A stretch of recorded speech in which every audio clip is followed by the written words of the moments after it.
Mas maganda pang marinig na broken family nga kayo kesa naman sa buo yung pamilya nyo tapos miserable kayong lahat. At ang masama pa, kayong mag-asawa ang pinaka-miserable sa lahat at sino ang nagmamanifest nun o nakikinabang ng pagiging miserable nyo? Yung mga anak nyo. Hindi nyo ba minsan naisip na yung ginagawa nyong pagtutorture sa isa't isa, ang pinaka-tinotorture nyo sa lahat ay yung mga anak nyo? I've been there, I saw that, it wasn't good, it wasn't easy for me as a child, and it's not gonna be easy for your child either.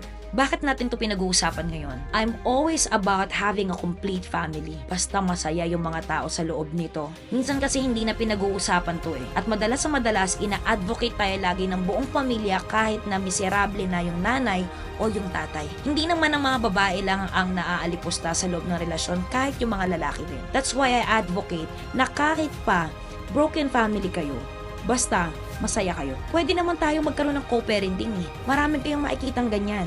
Masaya naman si mommy, masaya naman si daddy. Huwag lang iiwan yung mga anak sa ere. Hindi kasi tama na ipilit nating i-advocate na mabuo yung mga pamilyang hindi na nga masaya. Yes, of course, you can work it out. Trabahuhin nyo ng mga ilang taon. Pero kapag sobrang tagal na, grabe na yung torture nyo mentally sa mga bata na hindi na masaya at lalong nakikita tayo araw-araw, nag-aaway, sinisigawan ng isa't isa, yung mga anak nyo, yung mga mental health nila bagsak na. Pero anong pinipilit nyo?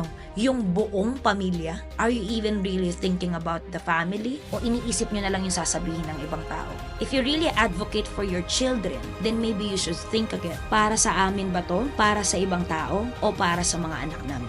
Now again, I would advocate na masaya ang magulang na hiwalay kesa buo ang pamilya pero miserable. Pero uulitin ko na kung kaya ayusin sa loob ng pamilya, gawin nyo. Pero kung hindi nyo na talaga kaya at kung sa tingin nyo dinadamage nyo na yung pag-iisip ng mga anak nyo, might as well maghiwalay na lang kayo.